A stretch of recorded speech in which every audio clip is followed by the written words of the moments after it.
Si buscas un portón automático para tu casa o para la oficina, asegúrate que sea fuerte, que sea seguro, que sea práctico, que sea un SEA. Porque solo un portón SEA te asegura el mayor respaldo técnico, un service propio en todo el país y la garantía de todos sus productos. Ingresa en seaportones.uy o llama al 2601-2611. Si vas a elegir un portón, que sea un SEA.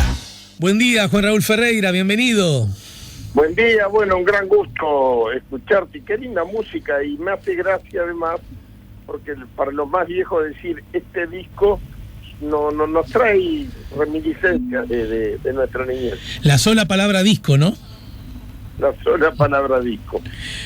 Bueno, Alejandro, sabes que yo estoy aprovechando el encierro para estudiar un poco, pero me gustaría esperar unos días más que decanten algunas conclusiones.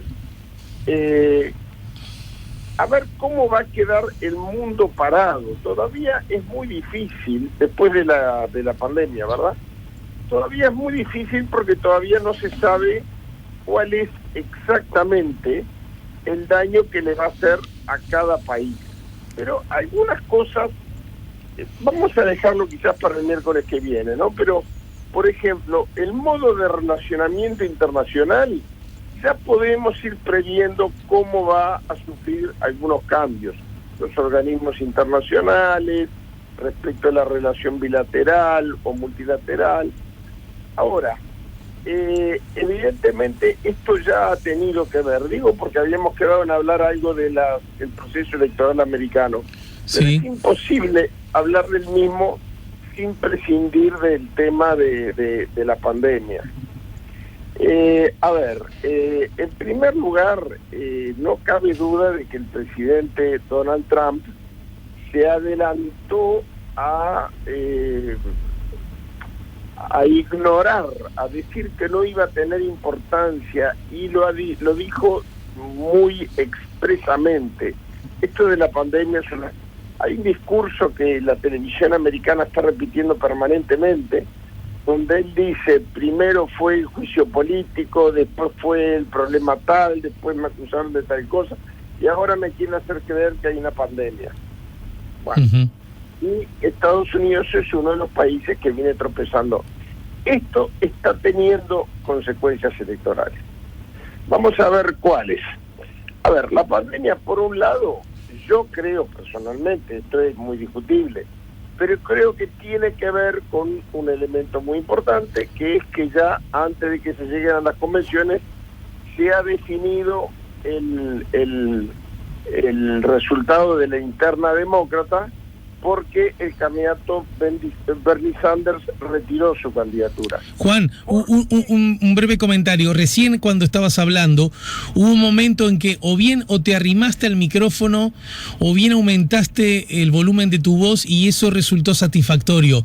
A ver si puedes hacer cualquiera de las dos cosas u otra que hayas hecho para mejorar la emisión, ¿sí? A ver si así me estás escuchando mejor. Un poquito mejor, sí.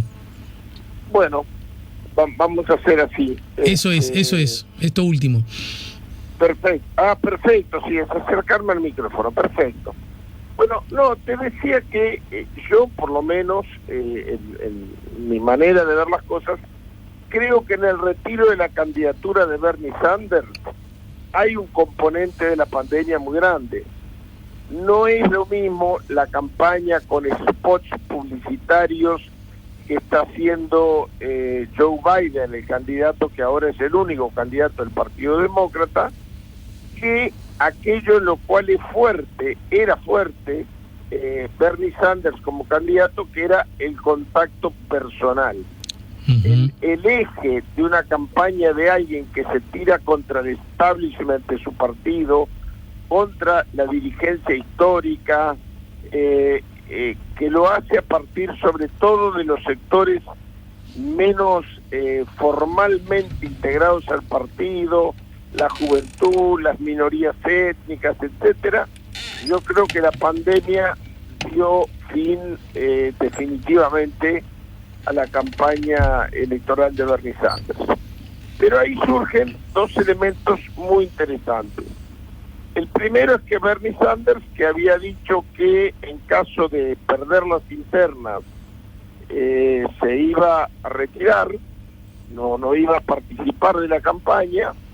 Bueno, anuncia a través de un spot publicitario o noticioso junto al candidato Joe Biden que lo va a apoyar no solamente con sus votos en la convención, veremos si sus convencionales lo siguen porque no es obligatorio, pero de todas maneras implica un compromiso no esperado, una adhesión muy fuerte y muy grande a la campaña de Biden. Formalmente uno lo mira y así como Hillary Clinton hasta obtuvo más votos que Obama, que Donald Trump en las elecciones y pierde, fue una elección donde hubo un componente de voto asistémico muy grande, que se está dando en todo el mundo. En el mundo antes de la pandemia, vamos a ver ahora qué pasa, ¿no? Pero otro hecho inédito, otra adhesión importante para el candidato Biden, que ya es en los hechos el candidato formal del Partido Demócrata, es Obama. Tradicionalmente los candidatos, los presidentes, no participan apoyando a un candidato a otro.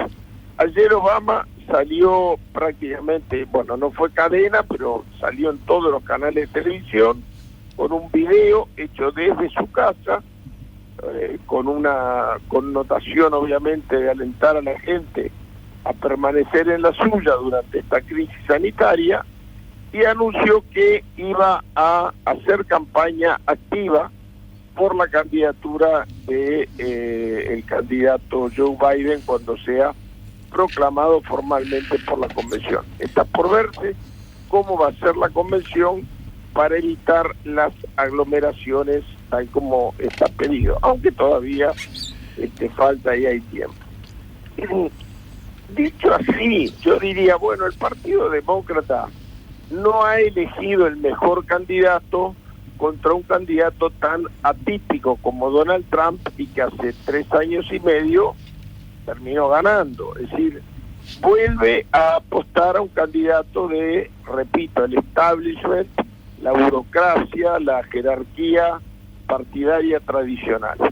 Tendrá que hacer un esfuerzo muy grande ahora por obtener el apoyo de ese electorado más independiente, más suelto, más contestatario que encontraba en Bernie Sanders su figura ideal.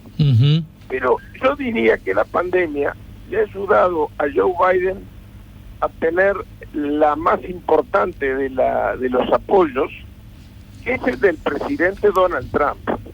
A ver. Porque estamos ante un tema, es tragicómico lo que estoy diciendo, pero estamos ante un tema muy delicado que ha causado mucho dolor, mucha incertidumbre, no solamente en el plano de la salud, en el escenario económico que cada país financiero, cada país va a tener que encarar después que se supere la pandemia, pero además también todos los infectólogos del mundo, con matices, pero todos apuntan también a reconocer que hay un serio riesgo de afectación psicológica de la población por el encierro. Cada vez más las campañas incluyen recomendaciones de cómo llevar la cuarentena, además de recomendaciones de cómo evitar el contagio.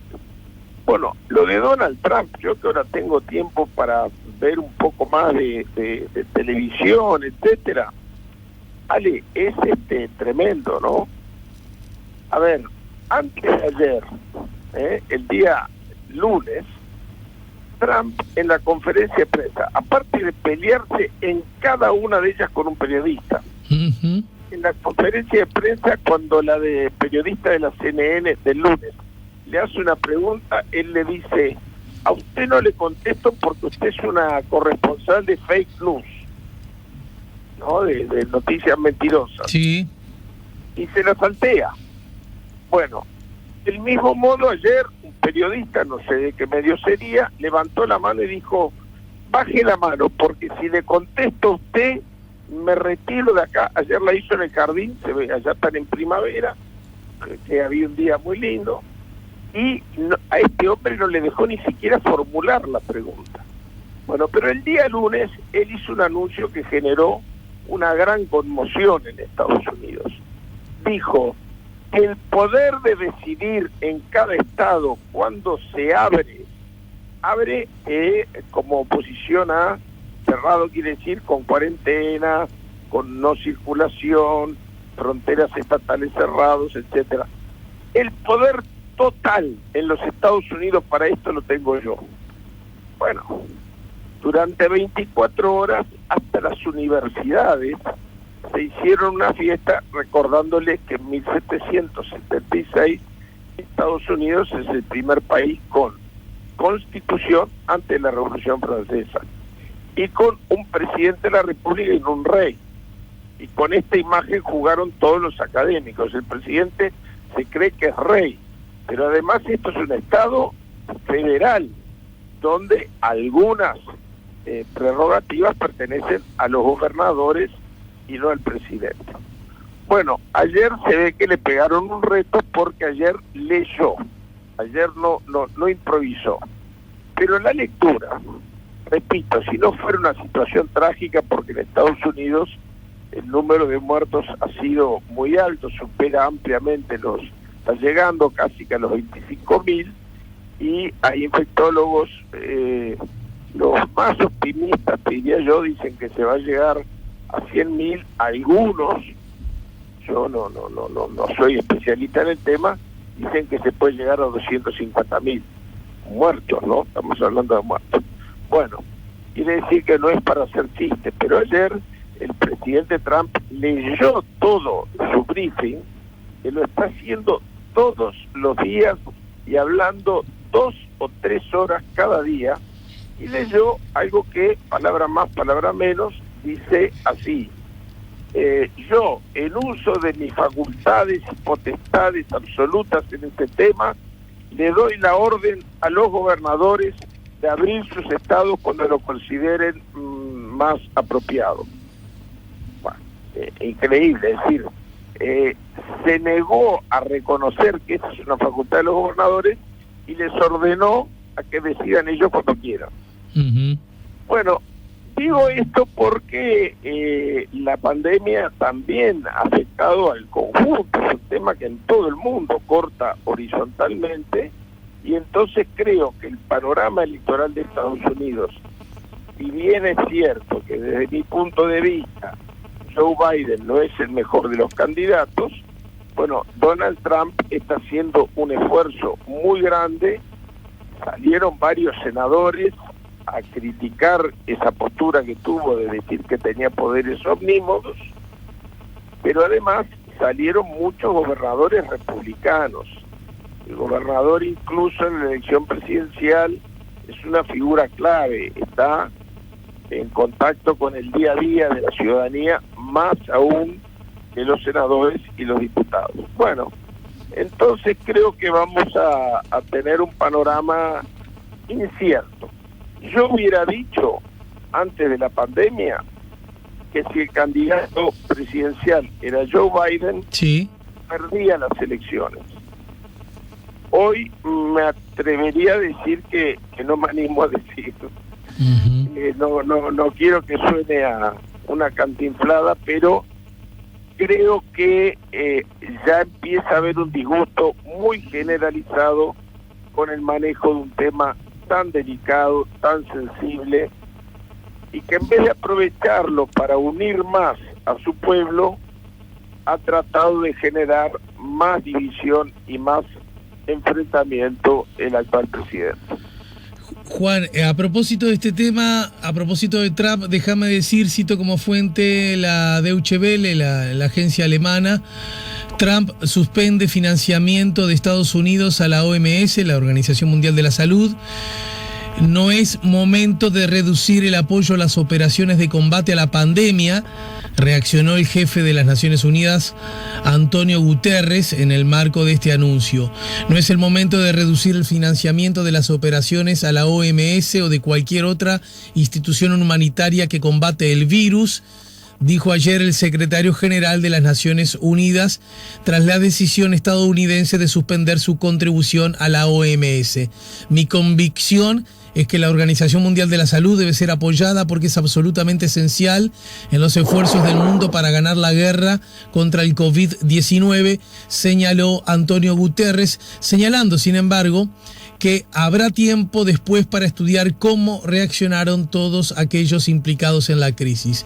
El presidente de Estados Unidos, Donald Trump, anunció más temprano que decidió suspender la contribución de su país a la OMS debido a su mala gestión de la epidemia del nuevo coronavirus. Hoy ordeno a mi gobierno la suspensión del financiamiento de la OMS mientras se lleva a cabo un estudio para examinar el rol de la Organización Mundial de la Salud en la mala gestión y el encubrimiento de la propagación del coronavirus, declaró esto el presidente de los Estados Unidos. Bueno, asunto que es por supuesto analizado y es desde la esfera internacional uno de los más importantes. Sobre eso, Alejandro, bueno, yo te agradezco que traigas el tema. El trabajo que yo estoy haciendo, te confieso, que lo estoy haciendo como un trabajo escrito, que después no sé qué voy a hacer con él, pero creo que hay que mantener la cabeza fresca y bueno, todas las recomendaciones que hacen todos los organismos especializados es tener las rutinas, no evitar que el encierro a uno lo haga caer en el ocio, etcétera. Y una de las cosas que estaba estudiando era cómo salen los organismos multilaterales, ¿verdad? Las Naciones Unidas inclusiva de todo esto. Pero yo en los estudios que estaba haciendo, aprovechando el acceso a algunos libros sobre el tema que no me ha sido fácil, etcétera, decía que si hay un organismo que yo no ponía en duda que iba a salir fortalecido, porque a él han tenido que recurrir todos los países en búsqueda de información que en algún lado se tiene que centralizar, es la Organización Mundial de la Salud. Uh-huh. Bueno, a raíz de esta campaña que ha hecho la CNN en inglés, hago hincapié en inglés porque son estilos de información distintos, y la CNN en inglés está prácticamente 24 horas al día transmitiendo sobre el tema de la pandemia y ha sido hipercrítica del presidente Trump y ha mostrado contradicciones. Yo acabo de señalar una que tuvo 24 horas, pero hay algunas que son, por ejemplo,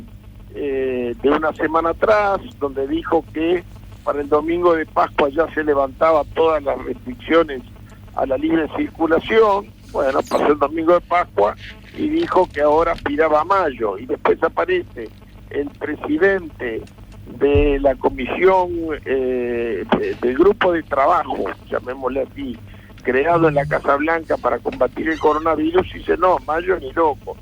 Entonces, en medio de todo eso, él ha tratado, la CNN pasa trocitos así. Ayer dijo tal cosa, hoy dijo tal, la semana pasada dijo tal cosa. Él ha tratado de justificar esos errores que ya no ni siquiera desmiente, a que la Organización Mundial de la Salud, él ha dicho que le ocultó información sobre la gravedad que este tema había tenido en China. Ajá. Esto está demostrado también por la propia prensa americana. Hay un artículo muy interesante ayer del New York Times sobre el tema. Está demostrado que no es así. Pero efectivamente le cortó la ayuda militar a la organización, la ayuda económica a la Organización Mundial de la Salud, que era una ayuda muy importante. Estados Unidos, que aunque parezca mentira, está atrasado en su contribución a las Naciones Unidas como tal, a la Organización Mundial de la Salud mensualmente le otorgaba una ayuda que anualizada significaban 5.000 millones de dólares. Algunos diarios de habla hispana han puesto 5 billones, porque, bueno, existe ese problema idiomático que yo creo que algún día habrá que subsanar. En inglés, billion es 1.000 millones, acá sería millón de millones, pero la cifra que Estados Unidos, la cifra más baja de la última década fueron 5.000 millones. Llegó a contribuir incluso con 8.000 millones de dólares a la Organización Mundial de la Salud, y efectivamente, como tú señalás, el presidente Trump es parte de los dislates a los que yo me refería. Anunció que se lo cortaba por haberle informado mal y, según él, haberle cometido un papelón ante la opinión pública. Bien, Juan, estamos teniendo un problema con una interferencia que se sumó al teléfono, con un tic, tic, tic, tic, como si te hubieras arrimado algún dispositivo electrónico, hubieras encendido algo, quizás estás con la computadora o algo así. ¿Algo ha cambiado desde que empezaste a conversar o simplemente es una interferencia que se coló en la línea? Para nada, no, y acá no hay lamentablemente dispositivos electrónicos, bien. No sé qué puede ser.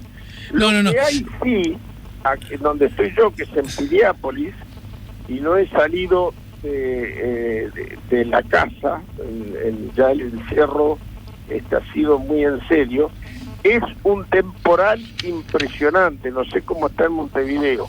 Sí, claro, lo que pasa es que ahora tú estás en un lugar mucho más afectado por la advertencia anaranjada, claro. Es tremendo, ayer hubo una gran parte de la ciudad sin energía eléctrica como consecuencia del temporal. Me imagino que puede ser eso.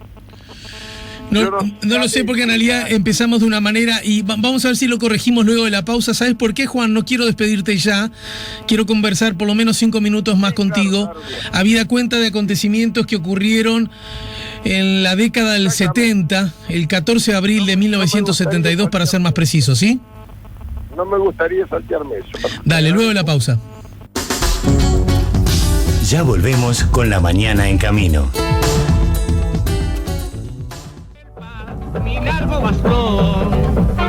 Estamos poniendo La Mañana en Camino, seguimos en contacto con Juan Raúl, a ver si ahora mejoramos la salida al aire. Juan, ¿me escuchás bien? Sí, bueno, acá del otro lado de la línea. Creo que es el temporal, Ale, porque es realmente impresionante. Después te voy a mandar una foto, aunque no pueda salir por la radio. Bueno.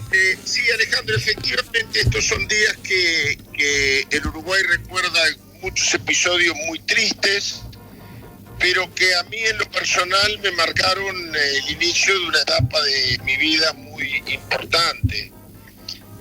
Como consecuencia del atentado y la muerte del entonces presidente del CODICEN, Acosta y Lara, a quienes, todos los elementos conducían a la convicción moral de su responsabilidad en escuadrones de la muerte, etcétera. Sí, Juan, discúlpame, pero para que el público todo quede dentro de la charla, el 14 de abril del 72, el MLN Tupamaros mató a 4 personas acusadas de ser integrantes del Escuadrón de la Muerte, entre ellas el aludido Acosta y Lara, y en respuesta inmediata hubo también Tupamaros asesinados a manos de las fuerzas de seguridad, ¿no es cierto?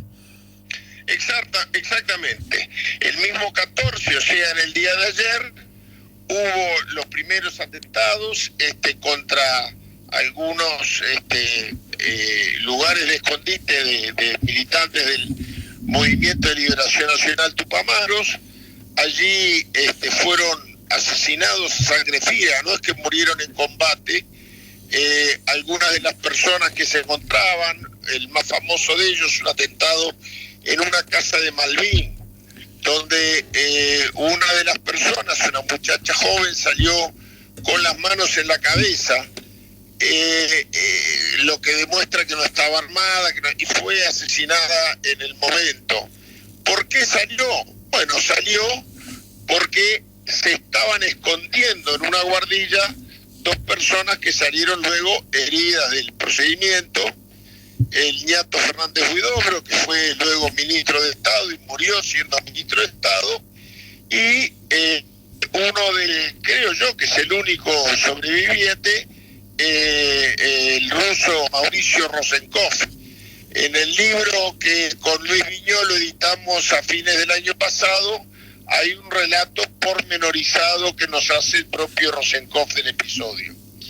Estos episodios en la época no tomaron mucho estado público, pero sí el 14 de abril, o sea, en el día de ayer, hubo la irrupción de un grupo paramilitar a la sede del Partido Comunista, en la hoy calle Fernández Crespo, la vieja calle como la conocíamos los que hoy tenemos algunas canas, en la calle Sierra. Allí habían unos 250 militantes comunistas en una actividad muy pública, obviamente no estaban armados, y ingresó un grupo paramilitar y Lilian Quechichán, actualmente senadora, era militante en aquella época de la de la Juventud Comunista, ha hecho relatos muy interesantes del tema, estaba haciendo uso de la palabra otro sobreviviente, Jorge Mazarovich, y en ese momento los mandan tirarse al piso y les anuncian además que los van a matar. Es muy impresionante, tanto para mi libro como cuando era diputada su relato en la Cámara, el relato de Lilian Quechichán, que dice que se dio por entregada hasta que sintió, porque era muy cerca del palacio, el vozarrón inconfundible del entonces presidente de la Cámara de Diputados, Héctor Gutiérrez Ruiz, que al pedir que un oficial se identifique, ya el procedimiento dejó de ser paramilitar y bueno, obviamente las muertes no se llevaron a cabo. Pero en represalia o de revancha de esa muerte, esa masacre que pudo haber sido y no fue, el 17 de abril, en la 20 sección, también el mismo grupo paramilitar hace salir a los militantes comunistas, que salen 8 de ellos con las manos en alto, y los asesinan a sangre fría. Eso en la calle Agraciada, ¿verdad? En la calle Agraciada, exactamente. Y ahí yo tenía 18 años, mi padre me levantó de preparatorios, me pidió que lo acompañara, nunca sabré por qué hacía esas cosas, pero las hacía, y bueno, yo nunca había visto un hombre muerto, y haber encontrado a aquellas 8 personas desangrándose, estaban casi todas muertas, pero yo pude tener en mis rodillas, en mis faldas, la cabeza de Machadito, que vive todavía, y al cual mi padre enfrenta a las autoridades militares que impedían la entrada de las ambulancias hasta que llegara el juez, y bueno, gracias a esa gestión y a la suerte también, Machadito ya está con muchos años encima, pero vive. Pocos minutos después llegaron, Arismendi ya estaba allí, llegaron Selmar Michelini, Héctor Gutiérrez Ruiz, el Ñato Rodríguez. Bueno, para mí comprenderás que como experiencia vivencial me marcó muy profundamente, como en el día de ayer se lo hice saber en una carta que le envié desde acá a Juan Castillo, secretario actual del Partido Comunista, más joven que yo, quiere decir que no sé cuáles serán sus propios recuerdos, pero bueno, me pareció importante señalar que fue en lo personal una fecha que marcó mi vida.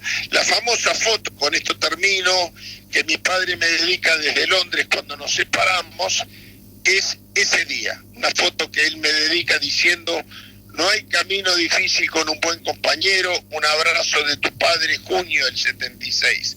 Esa es la dedicatoria del 76, pero la foto es de 14 de abril de 1972. Uh-huh. Bien, te dejo un abrazo, Juan, y contigo nos reencontramos la semana próxima, ¿verdad? Un abrazo muy grande, muchas gracias y perdón por las deficiencias técnicas. Y bueno, y si no ha salido en todos estos días, ahora, a propósito del viento, con advertencia, alerta, color anaranjada, menos aún, ¿no? Menos aún. Bueno, es la primera vez que el encierro es muy disfrutable porque estoy viendo la tormenta, pero desde el lado de adentro. Estamos en el 98.7, estamos poniendo La Mañana en Camino. Si buscas un portón automático para tu casa o para la oficina, asegúrate que sea fuerte, que sea seguro, que sea práctico, que sea un SEA. Porque solo un portón SEA te asegura el mayor respaldo técnico, un service propio en todo el país y la garantía de todos sus productos. Ingresa en seaportones.uy o llama al 2601-2611. Si vas a elegir un portón, que sea un SEA.